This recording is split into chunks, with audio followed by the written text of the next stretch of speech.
It was calm in the Castrol Toyota camp with not much activity taking place. It's a long event, and as I said, this is a very difficult event. You know, you think you got everything, but there's too many things around to eat. 20 minutes at the Kiet Forest Station Service Park, the crews headed to the top of Machubas Kloof Pass for Stage 3. Aptly called Grey Mist, the 27-kilometre long stage is a gravel road version of the tarred mountain pass. The hard-baked and rocky road snakes to the bottom of the valley below with fearsome drops, dapple flight and plenty of very tricky dips and jumps. Damso's car was in fine fettle and he put it to good use to set a super time of 20 minutes 34 seconds. Keane trailed Damso but had a different agenda to everybody else. Gemmell was 5 seconds slower than Damso. The S2000 cars started to stamp their authority on the rally. Production cars easily reach up to 180 kilometers on these long, fast sections. Habeck, after a slow start of the day, stormed through to the fastest stage time, 7 seconds quicker than Serge. Beckham had a big overshoot and couldn't select reverse. He lost over a minute. For the early rally leader Etienne Lawrence, it was game over. Pretoria pair had a puncture that eventually caused the wheel to break. Trying to reach service on 3 wheels, the sump wore through, the oil ran out, and that was that.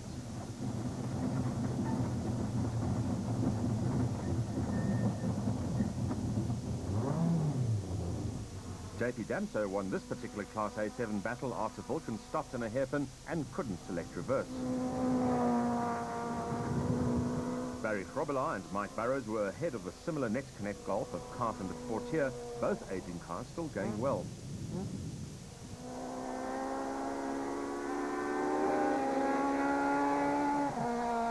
John and Doug Williams were hemorrhaging time in their Guma Volkswagen Polo, still with a mystery misfire.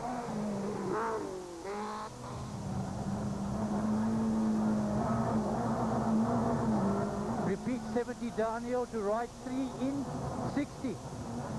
The junior Damso camp was in optimistic mood.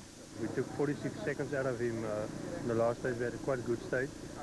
But so we're leading by 37, I think. But we still need somebody to start in between us for us to win the champ, or to tie on points, and then we will win. The conditions were taking their toll. It is quite rough out there. We just changed the road joint. That was a bit, looked like a bit of faulty, so we just did that as a precaution. We don't want to take any risk, but we're having a good one thus far. Aggie Straw was back in a rally with his N3 Ellie Straw Toyota Runex and was on Claudio Piazzamusso's pace.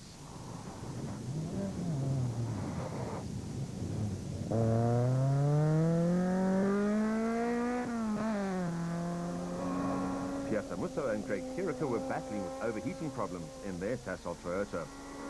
Teammates Kobus Rus and Neil Fourie set the fastest N3 time. Mohamed Musa and Henry Dearlove, second in the championship, retired after wrapping their suspension around the tree stump.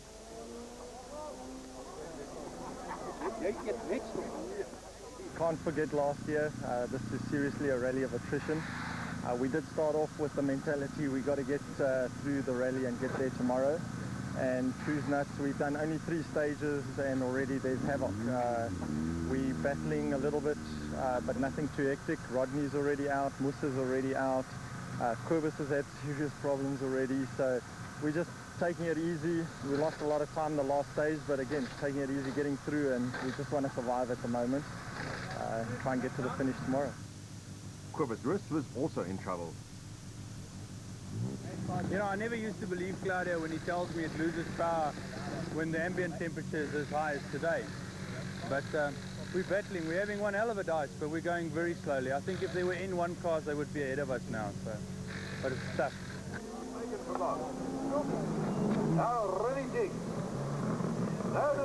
Professor Duplessis' day got worse.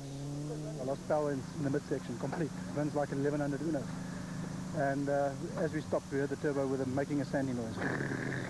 So it's obviously on its way going. So we're into lateness already. Yeah, and still haven't got the turbo out. It's quite a job, and it's very hard. 25 minutes of service was a relief for those that emerged more or less intact from stage 3 before tackling Mineshaft 1. It was incredibly dusty and consisted of fairly soft roads on the perimeter of the Agatha Forest with thick bushveld vegetation. The stage plunges straight downhill for a kilometre, followed by a fast S and left sweep. The top S2000 cars were awesome through the spectacular mineshaft stage. Damso dropped 7 seconds to Jan Habich, who set the fastest time.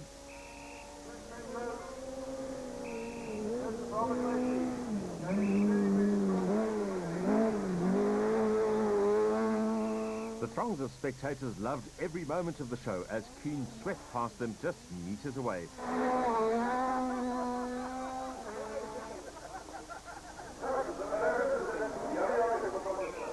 Second was equally spectacular.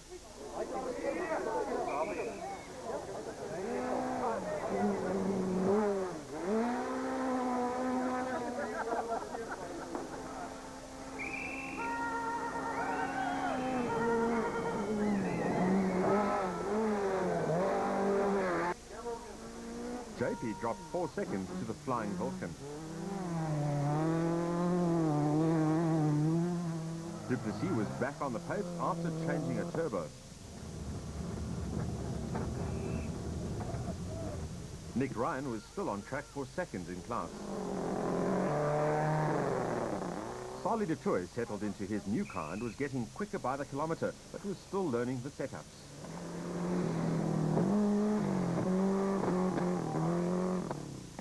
Zimbabwean Craig Green was only 2 seconds off the Toy's pace.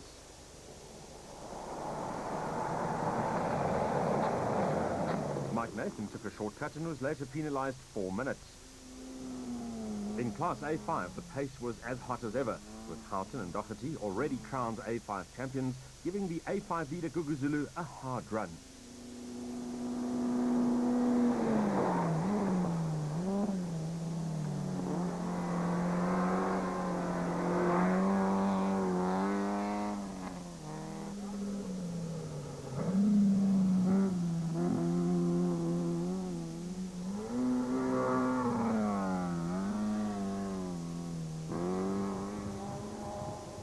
Mark Cronier and Chris Birkin had things their own way in Class A6.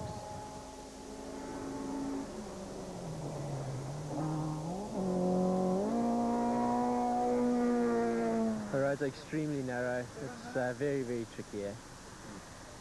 Well, we are 1 point behind, so whoever wins this event walks away with the crown. So we've got that in the back of the mind, trying to push to get a nice little buffer, and then from tomorrow look after the car, because I don't, foresee the car taking a pounding like this for the whole event.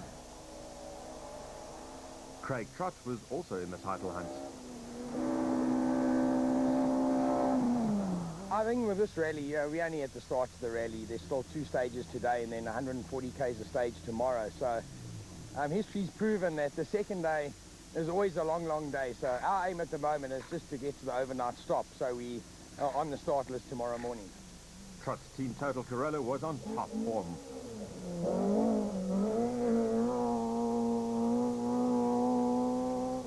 Yeah, as we've seen, a couple of cars fell out stage 1, 2 cars fell out in stage 3. So it just goes to show that the attrition rate is going to be high, and to make sure we're not one of them. Today, the 20-kilometre Roy Copley stage followed a very tight and twisty mountainous route across and next to an irrigation canal to finish in Politi. The concrete-lined canal has claimed many victims in the past as the road sweeps downhill and over a very narrow bridge with unyielding concrete parapets.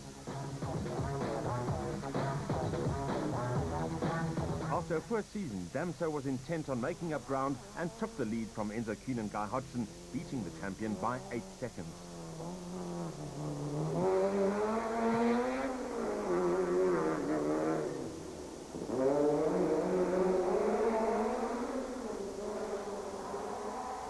Kuhn could afford not to get too involved in the fight for the win and was well set to give Guy his title.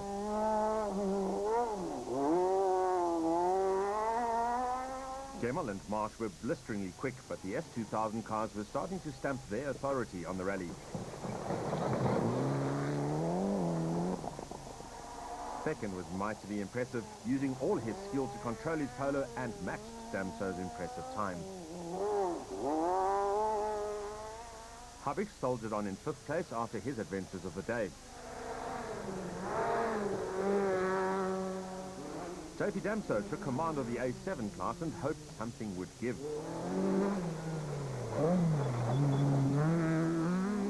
Barry Grobbelaar retired his Tassal Volkswagen Golf with overheating problems.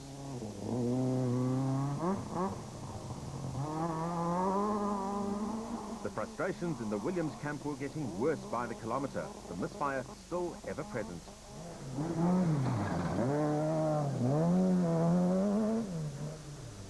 For Charles Vulcan, it was about to become a very bad day. The steering rod broke.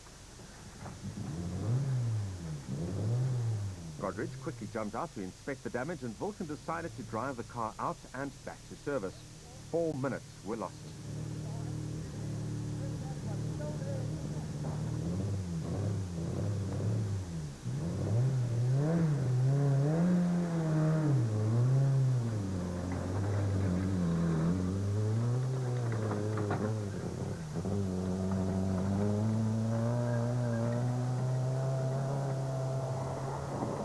After going off in stage 1, Ball and Bissett were trying hard to make up time.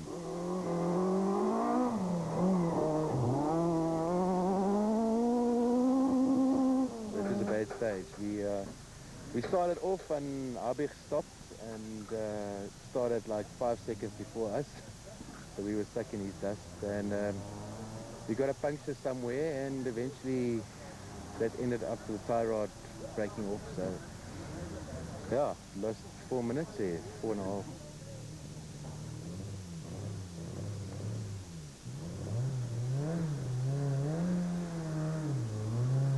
Vulcan was worried the damage was terminal.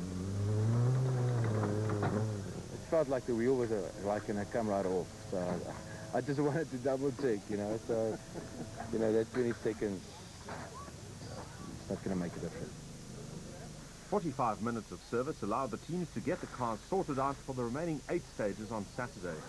The Volkswagen team worked frantically on Habich's car, while Fischer du Plessis' day showed no signs of improvement.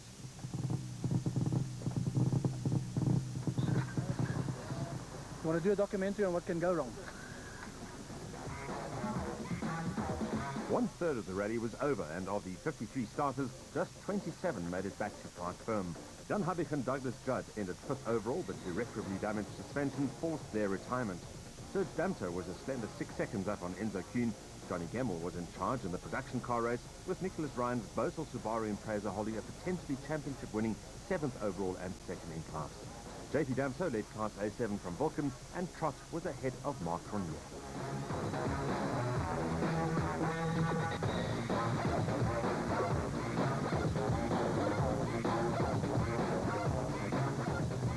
Day 2 started slightly cooler.